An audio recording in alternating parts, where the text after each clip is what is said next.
Good afternoon. Thanks for joining us. We're here at the Calgary Emergency Management Agency for its update on the 16th Avenue water main break.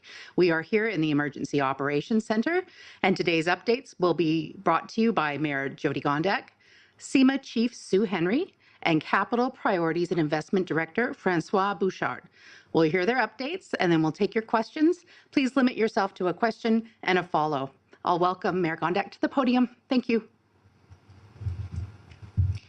Thank you, Sherry. Oki Dadanastada, Ambawastich, and Tansei, everyone. Good afternoon. Calgary, I want to start by saying you have done such a great job at easing your indoor water use back in sort of a safe manner. I would say we have been monitoring your water usage and you have been really good water stewards. Yesterday, you used 480 million liters of water, which is only a few more than the day before. So that shows us that as we have asked you to do your part, especially now easing into not having reductions indoors, you have done a fantastic job, and I can't thank you enough for that.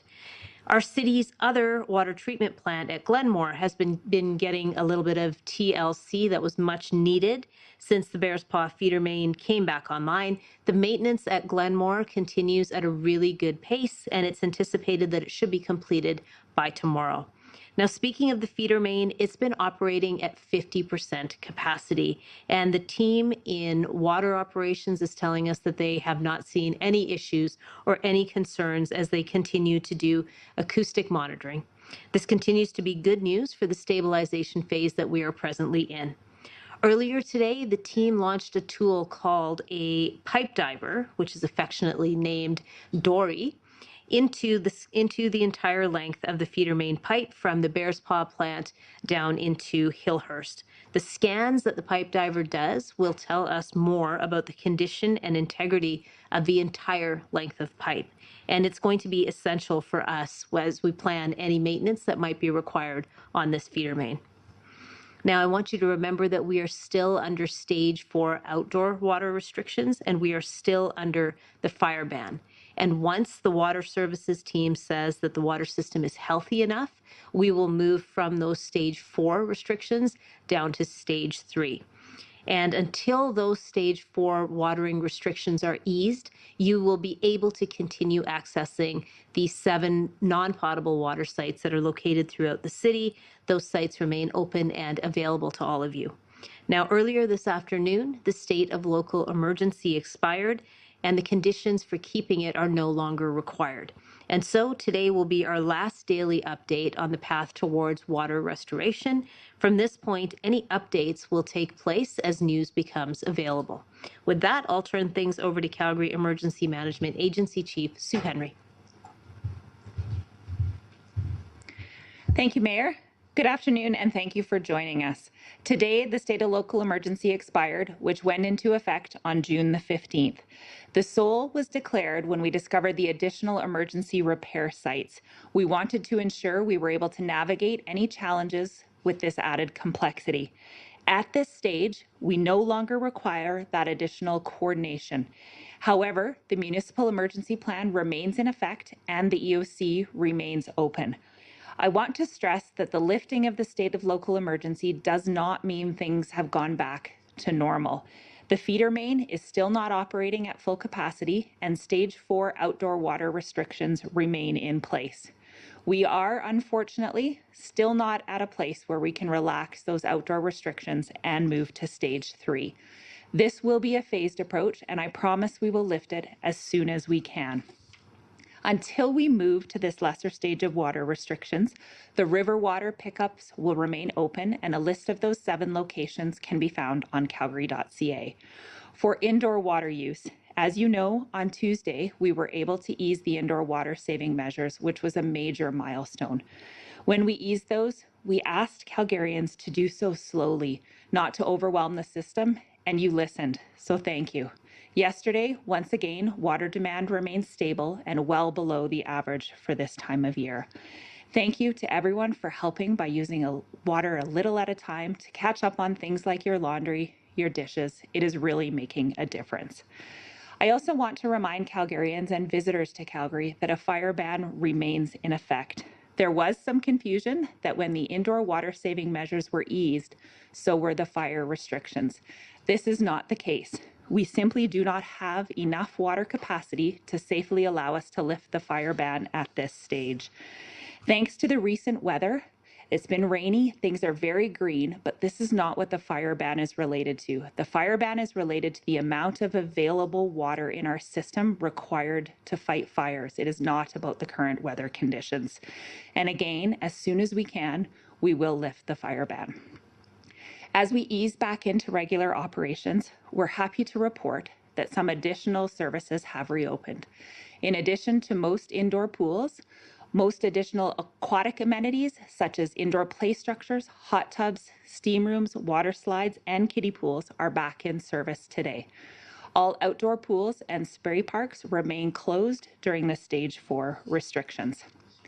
With the expiration of the state of local emergency and the beginning of Stampede, today will be our last regularly scheduled 2 p.m. daily media briefing.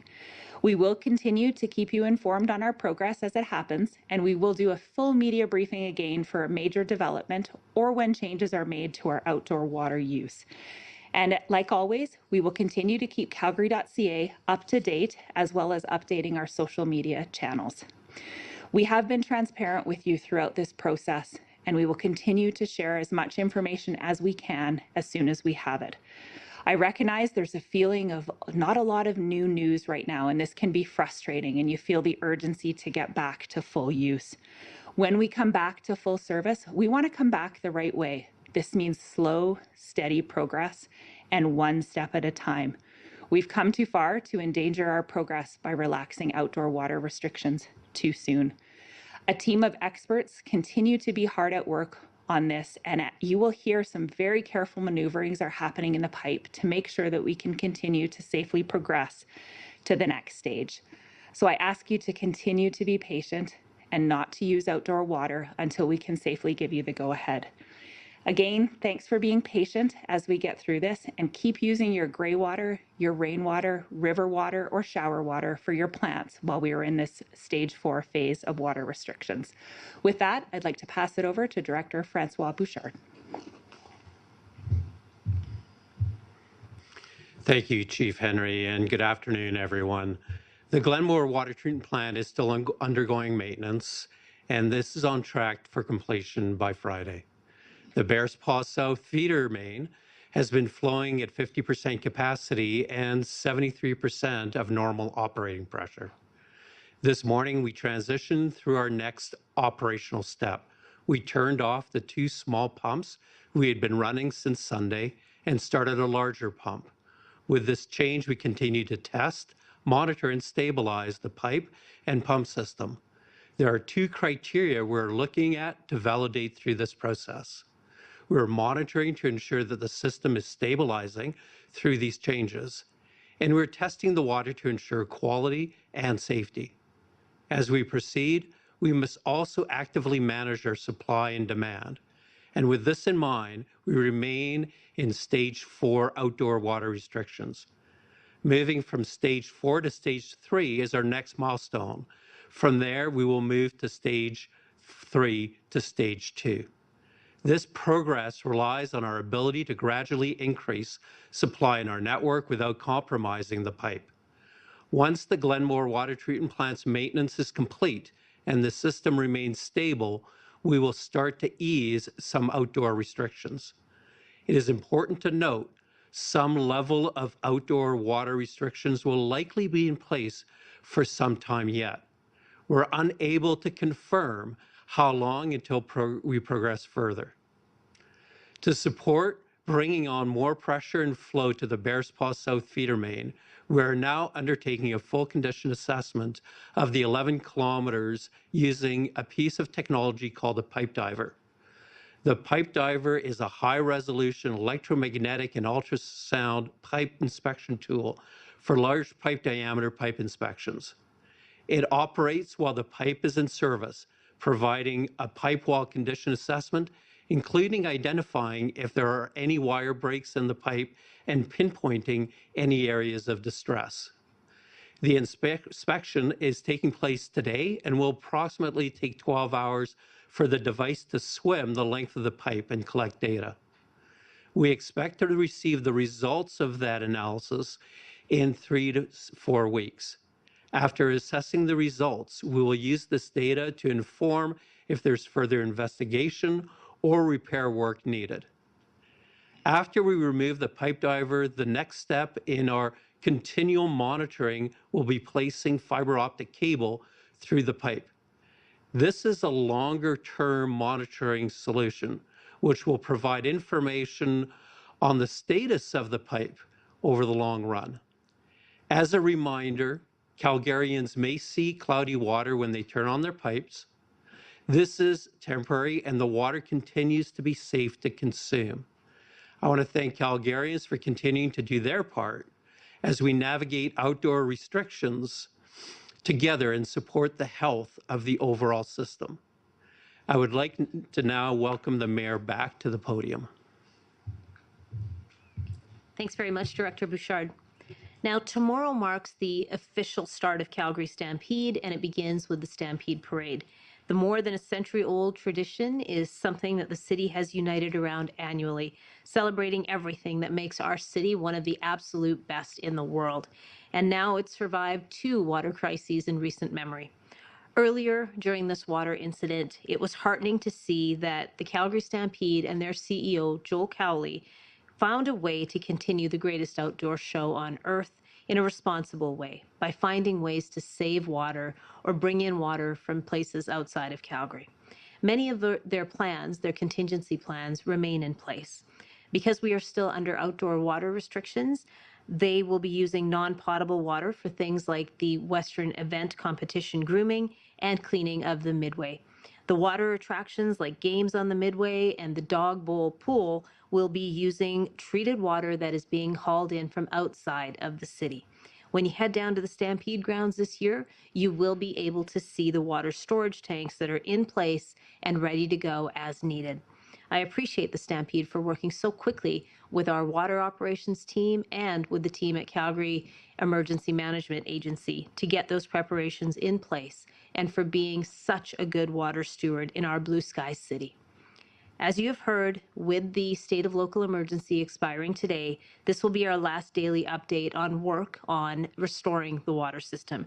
Any other updates that we have to bring you, you will receive notification via media release or press conferences that will be held to give you those updates. With that, I will turn things over to Sherry to field questions from the media. Thank you, Mayor. Global News app. What is the continued fallout from this feeder main line? I think of city services throughout the summer, and then of course as you head towards budget, and a lot of competing priorities, including soon to come decision on the Green Line and other matters that are making their way there as well. What does that continued fallout look like for the city at this point? I would say that every city has challenges that come up unexpectedly, and this is one of those things. We continue to do the work that we had in progress, and we are dealing with this issue as well. And as far as the independent third-party review goes, it's good to know that it will be an independent body that's looking into this incident, so it will not be city resources. But in the meantime, we continue to have council meetings, we continue to have public hearings, we do the work that we need to do, while at the same time, we have tackled this crisis.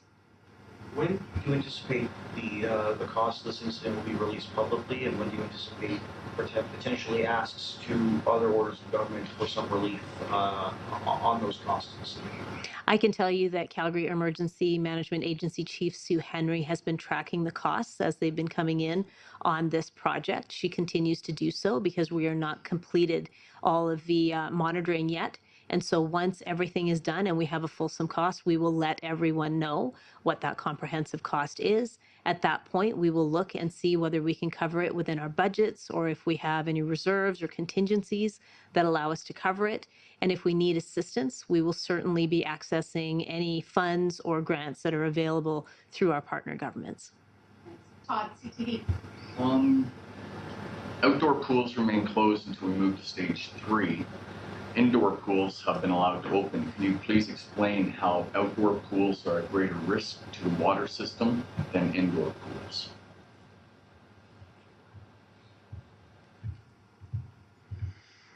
So the distinction is really about the bylaw, and as we transition to stage 3 restrictions, outdoor pools will be able to open.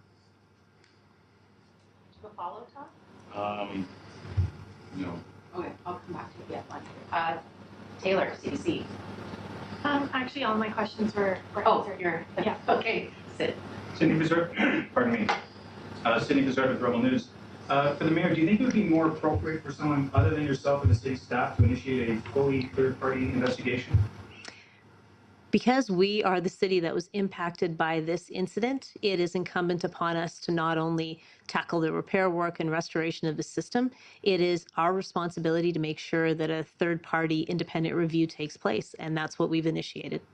And tomorrow marks 1 month since this feeder main break. How many years do you think it'll take for that investigation to resolve? We have spoken with experts who have done this sort of independent review in their professional experiences. They are telling us that it's probably going to take longer than what administration had initially anticipated, of being a few months. We rely on those experts to let us know how long this will take. And I would say Calgarians deserve all of the answers to their questions. They deserve to know what happened, why it happened, and how we will ensure it doesn't happen again. And to do that, you need to take the time to do a proper review. Thanks very much. Final question, anyone? Adam? Mayor, we obviously Calgarians want answers, and we've talked about transparency, but there are still a lot of questions, whether it's around those costs and other aspects of this emergency. So how is that balance happening when it comes to transparency, when there's still a lot of unanswered questions around this, that the answer we typically get is going to be that third-party review, and now we're hearing it's going to take much longer? So when it comes to letting Calgarians know what the costs are associated with the repair and restoration work, we have made a commitment to disclosing those expenses as quickly as we can. Like I said, it would be irresponsible for us to dribble little bits of information about the cost and ask you to cobble it together yourselves. We are doing that in a comprehensive manner, and we'll get you that information as quickly as we can.